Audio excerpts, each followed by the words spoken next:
Hello all. Good afternoon, boa tarde, buenos tardes, or good morning if you're on this side of the world.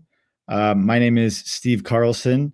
I am proud to be representing the Youth Climate Leaders Network here on this incredible session panel that we have lined up for you all today to celebrate the Day of the Climate Professional. And when we're talking about climate professionals, we can't not talk about the climate champions.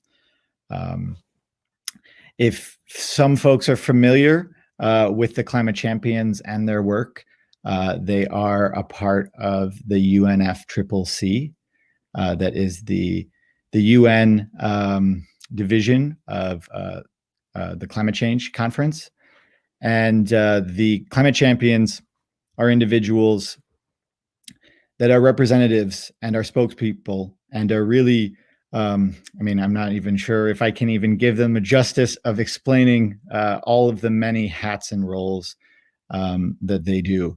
And so this is why we've called them here today. And we're so lucky to have not one, not two, not even three, but four of them. And so it's really exciting. It is a pleasure to be here. I'm going to be just facilitating, letting them do all of the talking because I personally have got a lot of questions, and so do a lot of folks within our network, as well as I'm sure a lot of those joining in right now live. So without further ado, I'd like to add some of them here, as well as I apologize, Nisreen. We also have another incredible individual and representation from another part of the UN, and this is Nisreen. She is the chairperson of the UN Youth Advisory Group on Climate Change. So it truly is an all-star panel here, and I am just proud and it's a pleasure to be with all of you here. So if we could, I would like to kind of do a little bit of a brief introduction of everyone here, and then we can go into some kind of open form questions where we can start to elaborate a bit more about all of the many roles and hats that you each have. So it is a pleasure to have with us today Gonzalo Munoz. He is the high-level climate champion, COP25. We also have with us, as I mentioned, Nisreen. She's the chairperson of the UN Youth Advisory Group on Climate Change.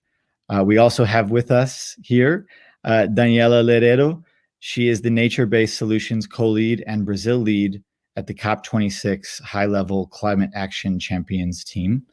Also joining us here is Sophie Wilson. Sophie is the fashion, retail, and fast-moving consumer goods sector lead at COP26 High-Level Climate Action Champions team. It is a pleasure to be with you all today. Thank you so much. And thank you for taking part and participating in this, the first and inaugural edition of the Day of the Climate Professional.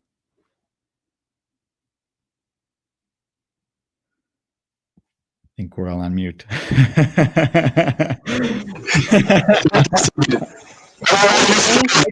you to give us the floor. So thank you. If I can thank you. Start by thanking. Thank you so much. Awesome. Well, I'd like to first off, as I mentioned, we're going to try to, we've got a ton of questions from a lot of folks within our network.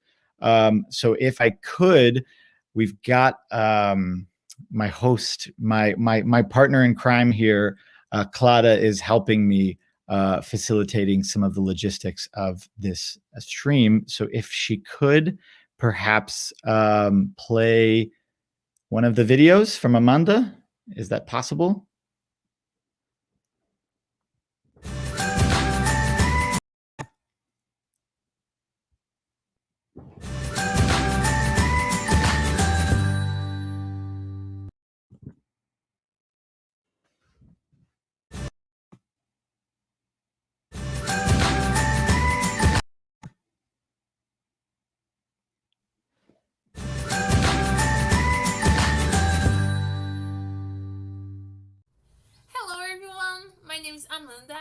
São Paulo, Brazil. I'm the network mobilizer of the Youth Climate Leaders, and I'm a youth ambassador of the United Nations Office of Drugs and Crime. But I want to do my question in Portuguese. Eu quero saber o que vocês estão fazendo, o que pretendem fazer para capacitar as pessoas do sul global para participarem desses debates climáticos e também ocuparem espaços de tomada de decisão. Porque, galera, eu já fui para algumas conferências da ONU e eu só vejo homens brancos, heterossexgêneros e velhos que ocupam esses espaços de tomada de decisão e se colocam no centro da narrativa. E eu quis fazer essa pergunta em português porque os jovens periféricos, os jovens pretos aqui da minha quebrada, eles não falam inglês. E eu gostaria de saber, já que vocês estão nesse lugar de perguntas e de quero compartilhar, quais são os planos, estratégias que vocês estão utilizando para chegar nessas pessoas, para traduzir esse discurso e chegar na ponta. Porque a gente precisa de todo mundo para vencer a crise climática.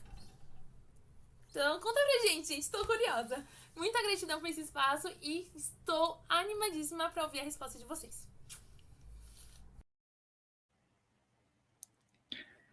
Obrigado, Amanda. Thank you, Amanda. And if possible, I would love one of our distinguished panelists to take a first stab at one of those questions. Perhaps, if I could, Gonzalo? And thank you, Amanda, for the question. Should I react and try to answer in Portuguese, or should I continue in English? that would set a different challenge for YCL. So no, I'll stuck to English, but recognizing that particular aspect that you mentioned, because that is one of the many difficulties that people from, let's call it the global South. It's a way to refer to let's say those that are not in the center of the power and many times holding the pen, confront, right, when it comes to the language. Things that we're doing, and I'm not saying that we have solved it. It's a permanent challenge, and we're working as hard as we can for setting, for example, all of our event with the highest possible level of diversity, starting with the most basic one, that is the gender one. So we've just finished the 2 weeks of the November, the Race to Zero dialogues, in which we had 50% parity between male and men and women, and that's something. I mean, we recognize it's the basic, but it's an effort that we have to do, because as Amanda said, most of the people that appear as the like more let's say reasonable speakers are most of the time just as she referred to me, like a white male, old, all of the adjectives. The other one is related to bringing also on one side the topic to the South in different ways. We have just launched the Countdown initiative that is setting countdown and TEDx countdown events worldwide, and we expect that to grow in order to bring more opportunities for people to express, not only coming from the South or the global South, let's say, but also in their communities, in their regions. And one of the things that we're focused, being the two high-level champions, Nigel Topping from UK and me, working together until Glasgow, we work on the Marrakesh Partnership as the main platform in which all of the initiatives and the main coalitions of initiatives gather. In that Marrakesh Partnership, we need to increment the diversity, and we are managing very concrete metrics that we need to improve from now to Glasgow, and hopefully set the conditions for those metrics to improve on time. And in that sense, some of them are related to, as you said, Amanda, gender, regional representation, race, and different types of visions of the world that need to be represented there. So it's not only about participating in a panel, but also being there where the decisions are being taken. The last one is related to youth, right? Youth and gender were two of the cross-cutting topics for the Race to Zero dialogues, and we had quite relevant moments with the youth, even starting and closing with the youth challenging both champions in terms of what they saw about good things and what they thought were things that we have to improve. So point absolutely taken in terms of we're working on that. Hopefully we can improve, and everything that is not improved, happy to be receiving your vision on how it can be even better. Awesome. Thank you so much, Gonzalo. If I could just give a really quick follow-up, recognizing that you are, and correct me if I'm wrong, but you are the first high-level champion from Latin America. Is that correct? Yeah, because the high-level champion was created in Paris. So we had France, Morocco, Fiji, Poland, and then me, the first high-level champion also coming from the private sector, and the first high-level champion that will last 3 years instead of 2. So many records here. I get a medal. I don't know. And do you believe that this perspective coming from the Global South has been able to contribute to a lot of these targets? So that you were mentioning, Gonzalo, you've been reaching a lot of these diversification targets within representation at these events. But so do you think that this perspective coming from Latin America, coming from the Global South, has helped fuel this even more? I expect so. It would be naive to say that we have reached a level of representation that is enough, and it would be quite arrogant to say that it's due to whatever has happened is due to just having, in this case, a high-level champion coming from Latin America. There's so many things that are happening nowadays around much more diversity into this topic that is totally related to the youth having taken a different role, right? So there's different elements that has been help us on increase the level of diversity.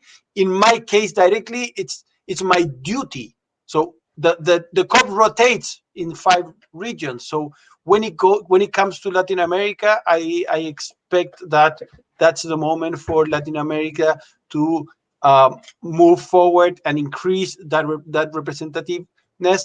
And well, next year will be Glasgow. The following will be Africa, and hopefully we can also now not only set the conditions for having much more representative from Latin America, but set the conditions for once it takes the moment to Africa, we're working in advance, so we can reach them that continent with a lot of improvement from where we were last year. Okay, so it's a continuous improvement process, and hopefully it's not only, as I said, of having had more voices from Latin America for this time, but having set a new parameter for the Southern voices to be much more incorporated into all of the climate dialogues.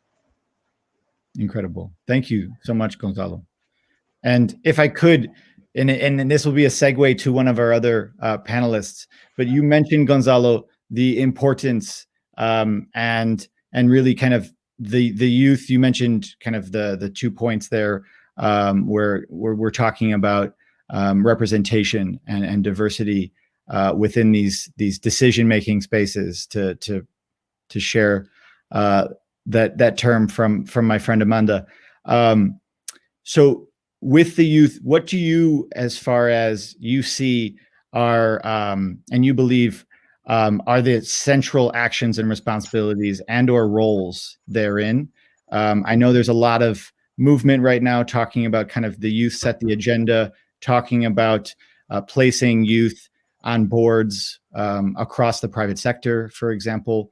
But within these spaces, within more of the these international spheres, where do you believe the roles are for young people to really have that capacity that they already have, but to be able to have a role that perhaps facilitates that? Well, it's hard to simplify because at the end it's very diverse, the reality of the different people and the different countries, and in that sense also where they're living in terms of living in an environment that is progressive in this sense or one that is much more rejecting the topic, right? So it's hard to just set one way to fit for everybody, but I would say I'm appreciating a lot when we find also the capacity from the youth to dialogue, challenging and provoking and asking for questions, but in a way that is respectful of the realities of the others. It's and that was one of the conclusions of last week. It seems like the confrontation, the intergenerational confrontation, will not take us anywhere good, right? And I understand the frustration. I understand even the anger of people that have seen how much of this hasn't evolved in the right way or in the right speed. But it seems to us, and I'm speaking on behalf of Nigel, myself, and the whole Champions team, that there's a space for the respectful dialogue that will and hopefully shall take us to the right solutions. In that sense, I think there are many possibilities that are being built, whether it's in the formal process, where countries are integrating young people into their negotiation teams, whether, as I said, into the global climate action agenda, where we as champions are now also just launched a youth fellowship for incorporating young people into the climate champions team and having more of that voice, not only as a voice, but holding the pen. Then all of that has to express in different ways, not only, of course, expressing the enthusiasm in the street and willing to be part of the change at the policy level. Of course, that should be expressed as a vote, that let's say in the ballot, as a vote when you purchase, and hopefully we can see that expression. How are the young people on the world taking even small decisions when they purchase, really rewarding those companies, those organizations that are taking the effort as well and leading the change on the trajectory? That should also be reflected in the use of their talent. I mean, any organization in the world is willing to have people that are committed with their values to the work that they are doing, and hopefully we can see some of that being expressed every day in every type of organization, regardless of the size of it.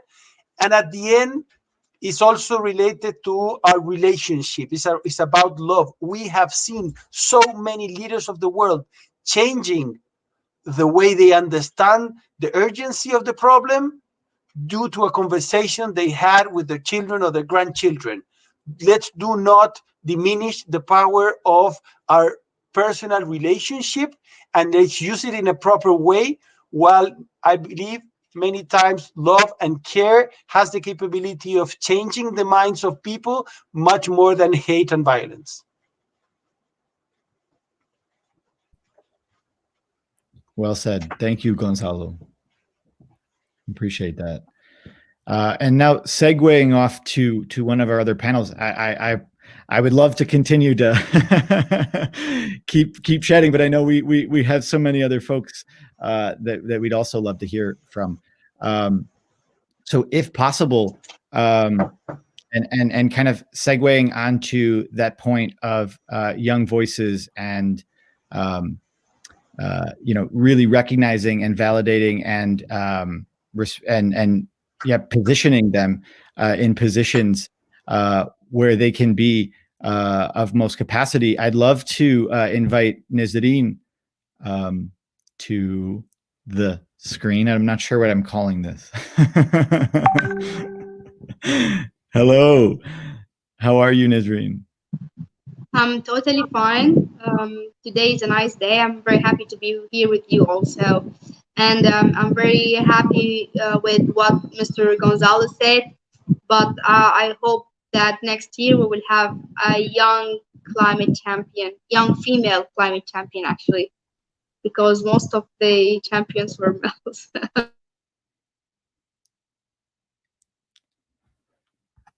I think that's a challenge, Gonzalo. I like. Oh, we seem to have lost Nisreen. I'm here. So, Nisreen, if I could, and I'm personally very intrigued on the responsibilities and some of the actions that you take within your role as an advisor to the Secretary General. Could you elaborate on some of those, please? Well, our main job is to be the bridge between the Secretary General and other young people around the world. Also, one of our roles is to be the very much frank eye to the Secretary General in different events, different conferences and meetings, and so on. The Secretary General knows very well that young people's first priority is the planet and the next generation's future, and also our future, of course. So he knows that we will not actually have any tolerance when it comes to climate action, when it comes to empty words, when it comes to statements without actions, and so on. So he really wanted something very clear and transparent group to tell him what we think about the different processes, different segments, different gathering, different initiatives that we see happening. There is a lot of momentum when it comes to climate action, but then the output and the outcome of this momentum is not as much as we expect, comparing to the movement itself.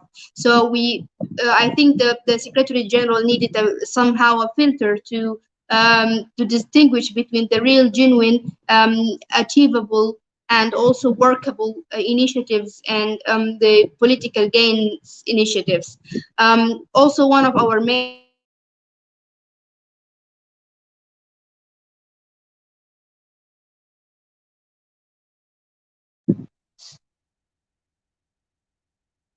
Sorry, my internet is not very much stable, but this is the best I can. Okay. Yeah, also one of our main mandate is to make young people feel, and also to make sure that they are heard and to amplify their voices when we are actually sitting in the top of decision-making processes in the UN itself, and somehow to open doors and channels with closed doors within the UN and also within the state head of states and also business and private sector and so on. I've been I received the recommendations from the Race to Zero Youth Dialogue, and I will be reflecting it to the Secretary General in our next meeting early December. I was also at the Raise the Ambitions series, the 6th series of Connect for Climate series in social media and so on, and it was also talking about Race to Zero. And I think there's a lot of initiatives, but then when it comes to the commitment, there is a lot of lack of sense of commitment when it comes to the real actions regarding Race to Zero. I appreciate that, Nisreen. And if you could, so this role that you have, I'm sure a lot of our peers and your peers have asked you how perhaps they can also maybe if not replicate something similar. I know Gonzalo and we had mentioned the topic of young people being placed into boards for companies and or those facilitators, those bridge makers, if you would, and also those instigators, as you so eloquently put it. How kind of advice for your peers, for other young folks that are looking to perhaps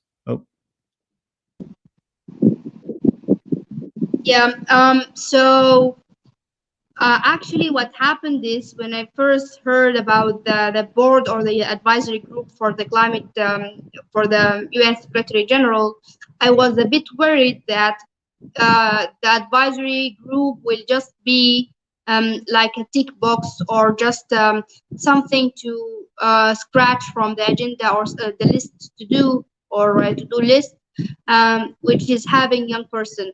We see this a lot. Now youth movements and young people became such a trend, if you got my point.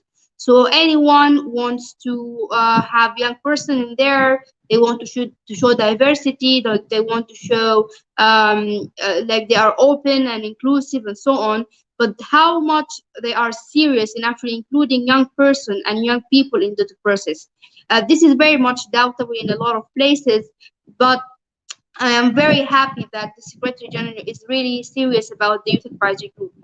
We meet more frequently than most of the other advisory groups. Our comments is always also always welcome, and we see instant changes in the plans that we comment, and in the releases that comes, and in the way of the Secretary General planning itself and strategize for the climate action and so on. So that their actual meaningful engagement of young people is not having young person in the panel, or having a young advisory group, or having a youth representative or so on, but actually see changes that coming from young people's thoughts, and actually have the mindset where we say, well, no one actually knows everything about anything. New generations are exposed to so many much knowledge due to the technology.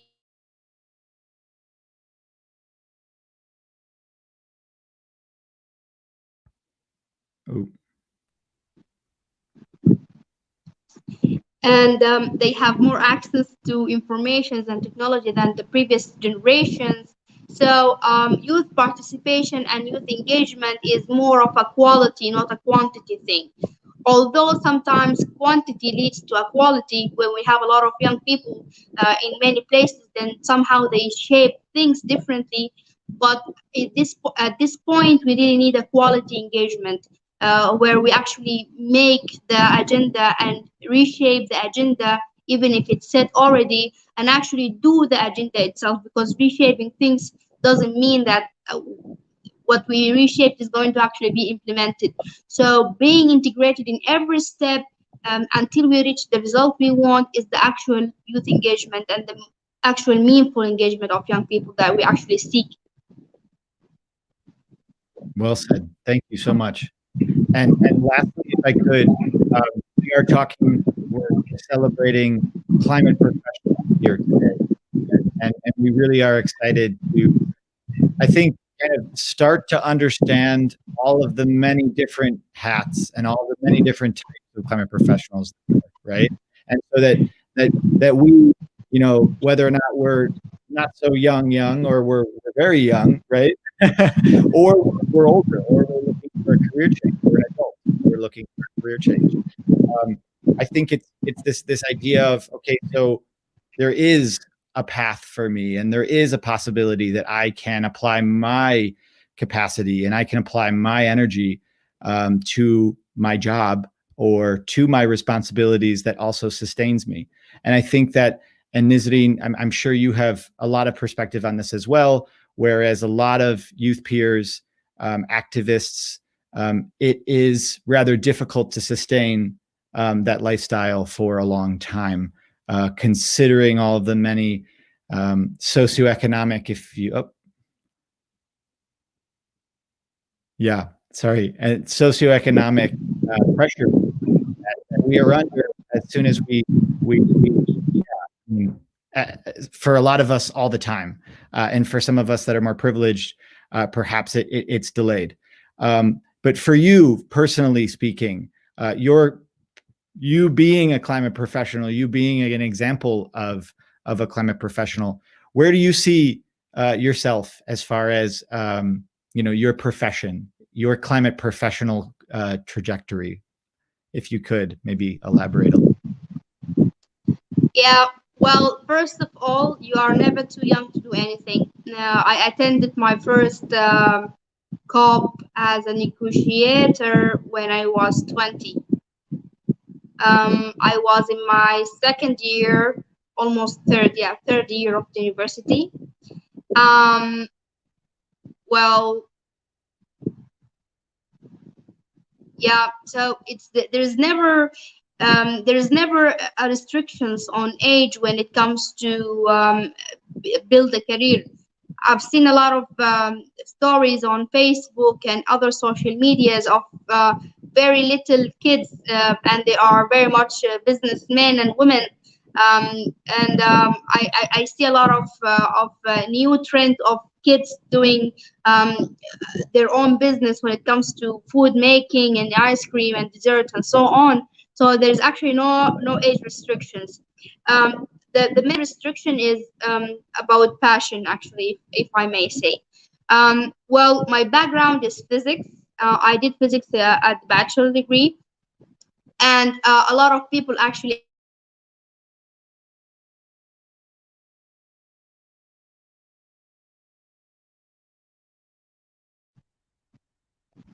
yeah, so a lot of people are keep asking me how is physics related to climate change. Sometimes I try to explain the science behind the climate change and so on, but sometimes I say, well, it's something I liked it to do and then I made it my career. So it doesn't really have to be based on what you studied. Also, climate change is very much interlinked to other sciences, social sciences, economical sciences, engineering, climatology, archaeology. Like everything is actually development studies. You can link everything, peace building, you can link everything to climate change, because climate change unfortunately affects most of the things and almost everything. Well, now it's very important to highlight that we, as a youth advisory group, we are in a voluntary job, so we don't work for the UN, we work with the UN. But we have other full-time jobs. For example, Paloma, she's representing Brazil in the youth advisory group. She's a lawyer, she's a full-time lawyer.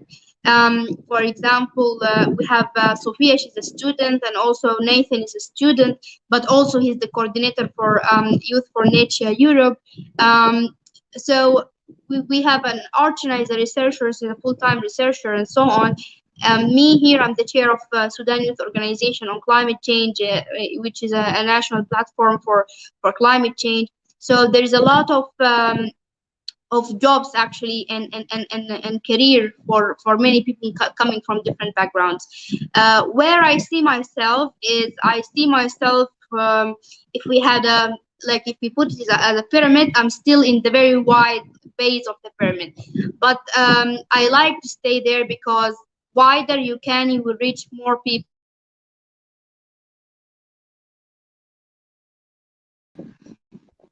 Absolutely. Yeah, more you go up and up, you reach less people, and for a person who actually got into the field in the first place because of interaction with others and grassroots movements and so on, staying on the base is very much preferred than going on a vertical way until we reach the top of the pyramid. But we never know, I might decide to jump in order to reach the higher decision making processes, because unfortunately until now, although we are trying to change the system, but top bottom approach or top base approach is more applicable than a bottom up approach or base to pyramid, the top of the pyramid approach. So maybe if I wanted to shake things a little bit and see more influence, I might decide to jump on top of the pyramid. Wow. Well, thank you so much, Nisreen. I look forward to personally accompanying your climate journey and your climate career trajectory. So thanks so much. If I can, Claudia, if we could play another young individual who is exemplifying working in and starting as Nisreen so incredibly pointed out, it is never too young to start to be a businesswoman or a businessman. and or to really kind of get your hands dirty and start to really do what you love. And I love that. It is about passion. And that's really, I really resonated with that. So thank you, Nisreen. So Clara, if you mind.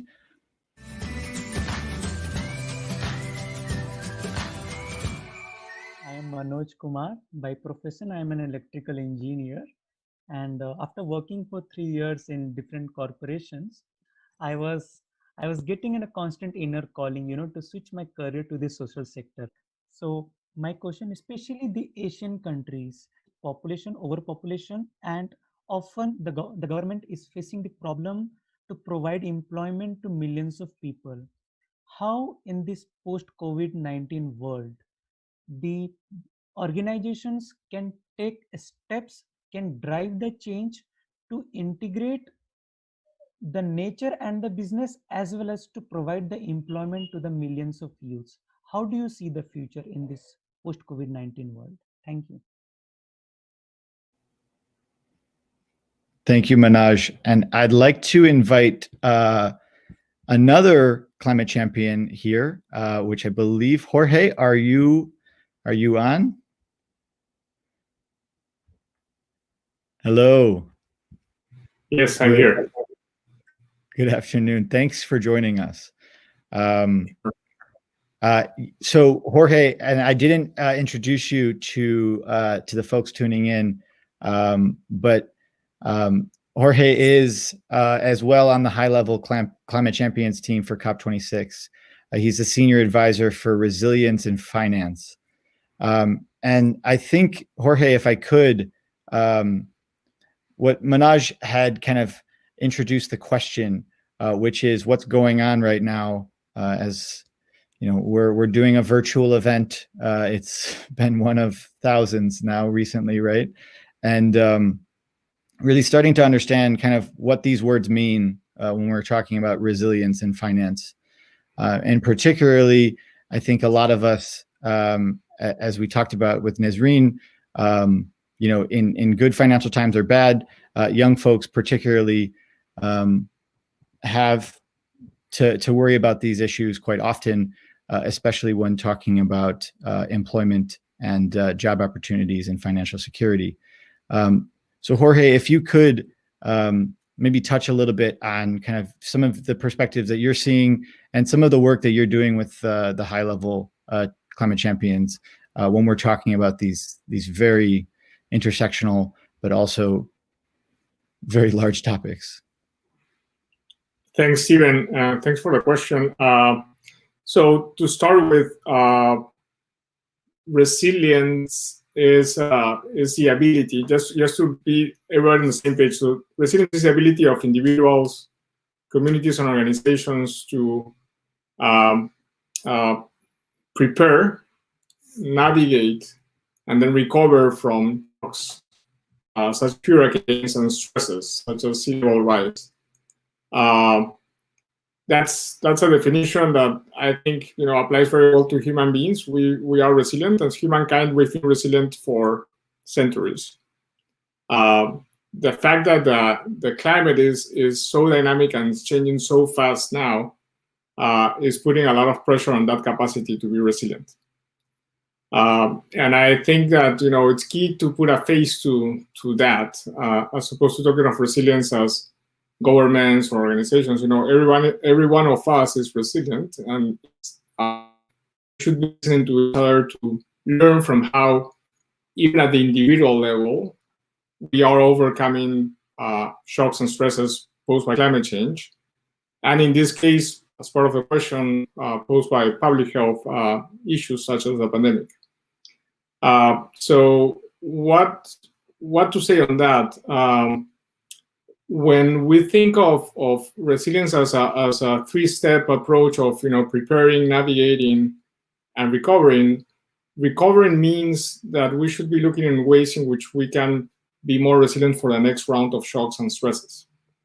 And in the case of the pandemic, I think that a lot of underlying issues that have been silent or dormant to a certain degree over time, such as, financial opportunities, job opportunities, the level of, the informal economy across the world, has just untapped that dormant element, and has put on the surface a lot of vulnerabilities that communities around the world, being urban, rural, have. Those vulnerabilities are exactly the same that climate change will be exacerbating, and that will put a pressure on communities and individuals to overcome that. So I think that if we want to be practical and pragmatic, a lot of the things that are happening right now in governments on thinking through how they can provide better opportunities for communities and individuals, being youth, being people coming out of universities, coming out of technical institutes, are ready to join the labor force. They need to start thinking of ways in which they can facilitate the capacity of those individuals to access jobs, to access formal jobs, to access an economy that allows them to bring opportunities to their families down the road.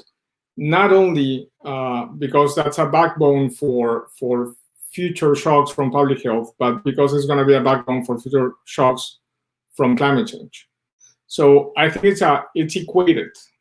And so one thing that certainly would be important for people participating in this event today is to think of ways in which they can be more proactive on the discussion and implementation of those recovery packages that are being designed as we speak by governments. And that means even participating in political processes, participating in political parties, participating in social activities via civil society organizations that put pressure on the action and the design of the package and then the action implementation of it.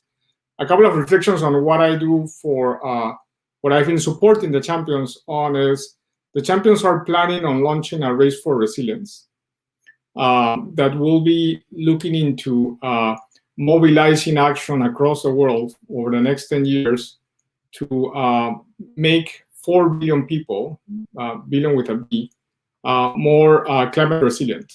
And that requires action and listening voices all around the world, from global south to global north. There are vulnerable groups and communities all around the world, not only for sure more present and more obvious and probably even deeper in needs and needs for developing capacities in the global south, but the same, to a certain degree, it happens also in countries all across the world. And one thing that we've been interestingly discovering is that the most apparent and the most obvious initiatives around the world on resilience have a strong representation from organizations that are more representative of the global north and the global south. The beneficiaries of those initiatives are people in the global south, but the actors, the members of initiatives working on resilience are not well balanced to represent voices from the global south. So the challenge and an opportunity that the Race for Resilience is going to have is to look for ways in which we can uplift the voices of local organizations that are working on resilience on an ongoing basis with individuals and with communities in cities, in rural areas across the global south that could be better represented and their voices could be better heard in this process of thinking through what a resilient world would look like from climate change over the next 10 years. And one of the gaps in those voices are youth as well. So the representation of youth groups and global south groups in general working on resilience in these global initiatives that already exist, mobilizing resilient efforts, it's a gap that needs to be filled out. And this is a challenge and an invitation for all of here participating to keep an eye on this Race for Resilience. And once it's launched, looking for ways in which, we can be more open, find the mechanisms to bring you on board and listen to your voices as part of that. One last point that I will make is that given the title of this event, of this session, and linking a bit to the question, but not fully, negotiations happens not only at COP, they happen in capitals, they happen when you're engaging with your own governments. Once you get to a COP, a lot of the positions are already set. And so it's important that we have opportunities to engage at the national level, at domestic level, to advance those positions as youth, and then those voices could be better represented during COPs. So I'll stop there, but I think that keep an eye to that invitation of joining and this Race for Resilience once it's launched, and that's it. Thank you for the invitation. Thank you, Jorge. I appreciate that. And yes, we will be most eagerly watching and keeping our eye out for that. So I appreciate that. If I could, with time-wise, could I ask Clara, if possible, to put up another question from our community, from our network, from JEXA. Hello, my name is JEXA, and I live near Chicago in the U.S. I am 14, and I've been sewing since I was about 10. I do a lot of upcycling, which is making old clothes into newer, more interesting things to wear. I am really interested in fashion, as I know it is a major contributor to the climate crisis, which is a big problem, as you all probably know. And my question is, how do we become a carbon-negative society in the fashion world, both on an individual level and a legislative level? And if I could invite Sophie. Hi, Stephen. Hey. Cool. Yeah, what a great question. I think fashion's so I'm leading on fashion with the Climate Champions team, and I think it's a really interesting sector, particularly in the level of interest and engagement and activism we've seen with within our youth networks that we work with and sort of beyond that. And I think clothing's really interesting. You know, it's evolved in the past 30, 40 years from addressing a basic fundamental need to now kind of addressing a social need.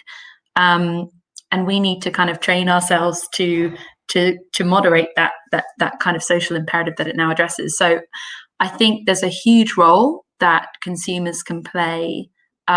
Just going back to Jex's question on kind of the individual and legislative side, I think on the individual side, so as consumers, I think there's quite a few things that we can do. So I think everything from buying consciously and less and deliberately, being aware of fast fashion and trying to act in a circular way by valuing our clothes, returning less clothes, repairing and upcycling our clothes, as Jexa alluded to, buying from charity shops and reselling or swapping our clothes with friends. I think we're all aware, and there's an amazing set of resources out there on kind of how we can contribute in terms of, you know, our own mitigation and reducing our own personal climate footprint.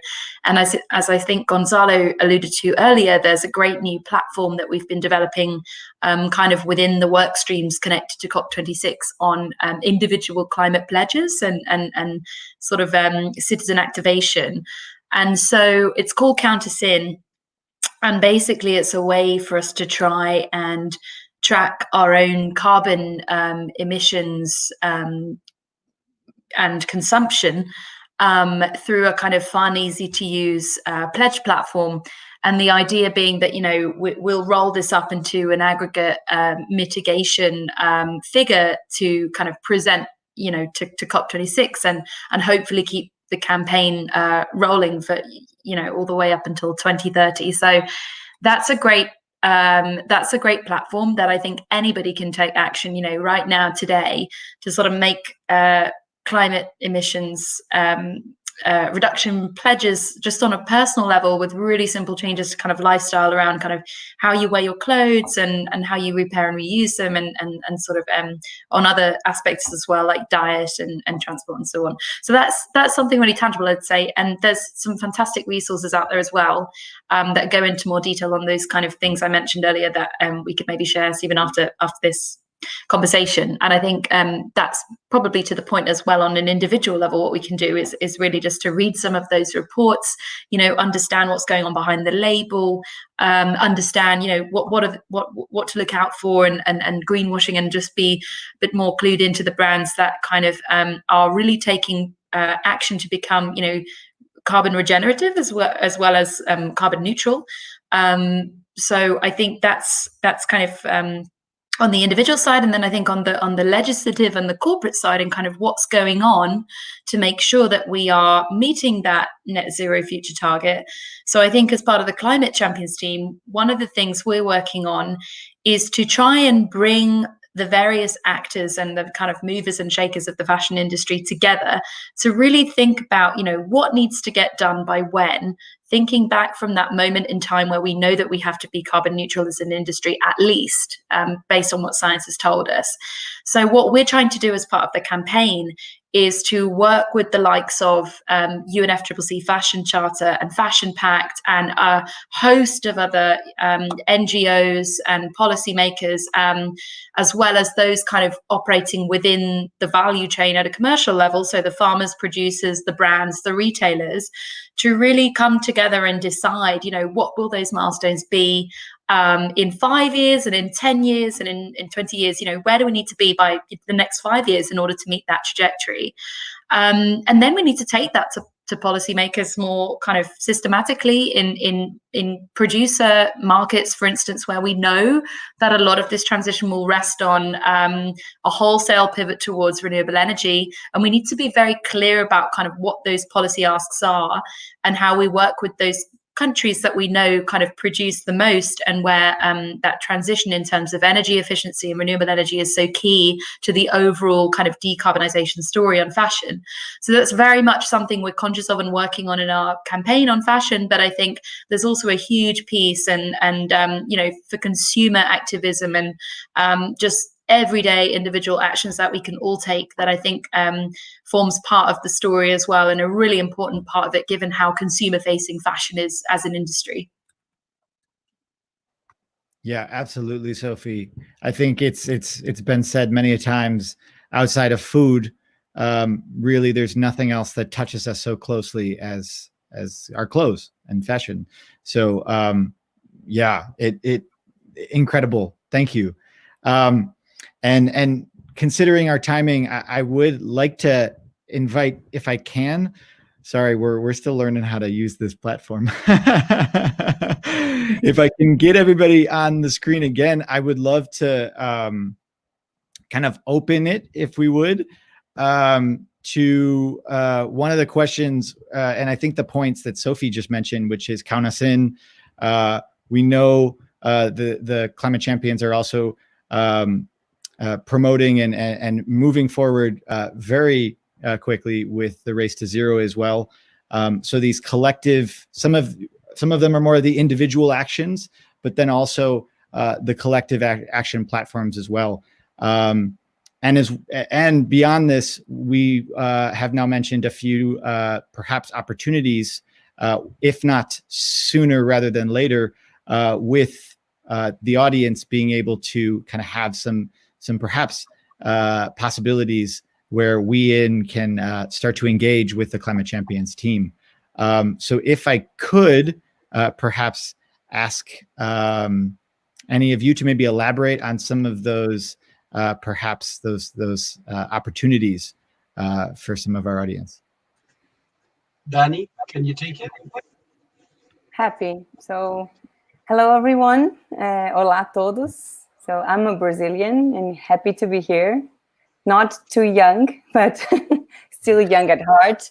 What I wanted to share with you guys is that, all of us were young at some point and believed in climate change and in this power that we do have to change the world when we were younger, right? The conversation wasn't so open and we didn't have as much access as we do have today, although we are, well, I can speak for my side. I've been very privileged to have access to a lot of opportunities, and I'm doing my best to to carry them with responsibility. So what I wanted to share with you guys is that there isn't such thing as the climate professional, right? We're all climate professionals if we're connected to the theme. You're going to be a climate profession inside the mainstream. You're going to be a climate professional with your day-to-day basis in your coffee making, when you're voting, when you're consuming. So you're going to be just a better citizen. So if we can connect to that, and somebody was just saying about, you know, the power of voting. This is, I think, one of the strongest things we can do. Vote on the ones who lead us, and also on the companies that we consume from, because we're all the time consuming, right? Can we reinvent the way that we consume? And after that, I would love to get a point on what Sophie was saying. And Sophie's doing an amazing, wonderful job with all the complexity of her inputs in the Race to Zero and in the campaigns and the pathways. But we have all the sector pathways that show us the transformation. How can we do this very, very fast? And also, we are not going to do it in enough time if we don't take nature-based solutions. So it's very important that we understand that. We can have that in another discussion if you want. But what I can reassure to you is that as we recover from COVID, we need positive economy for nature and climate. And also that, you know, Latin America is the second region with the highest number of subnational carbon neutral commitments, right after Europe. So there's a lot for us to do in terms of decarbonizing and etc. We can think of a list of ideas for you guys to join. The first thing would be get good information, and maybe we can help out with Stephen and think about, you know, the good places where you can actually inform from. But basically, believe in science, right? We have enough information shared about how can we talk about this? How can we argument climate? How can we understand and listen? And then again, as Nisreen was saying, in this reshaping, we have to be integrative in every step. So listen to different perspectives. Look for local communities that are working on it and start, you know, understanding, because I think this is one of the most ways we can help within our regions and then spread the word. And one of our challenges here in the Climate Champions is connect to you and bring those cases up to the conversations or the high level or the big conversations in the world. So just to finish, reminding all of the launch of the Race to Zero Youth Fellowship programs, a 10-month fellowship focused within a few critical sectors, food and agriculture, energy and climate resilience. So here's an invitation.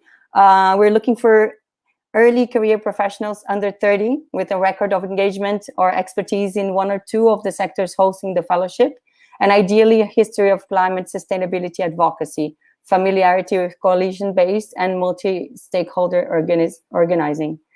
I'm going to send you guys a link, but you can access this with Stephen as well. I'm absolutely open to have other conversations with you when we think over. I think 50 minutes or 1 hour is never enough for us to talk about this. And yes, keep the high spirits.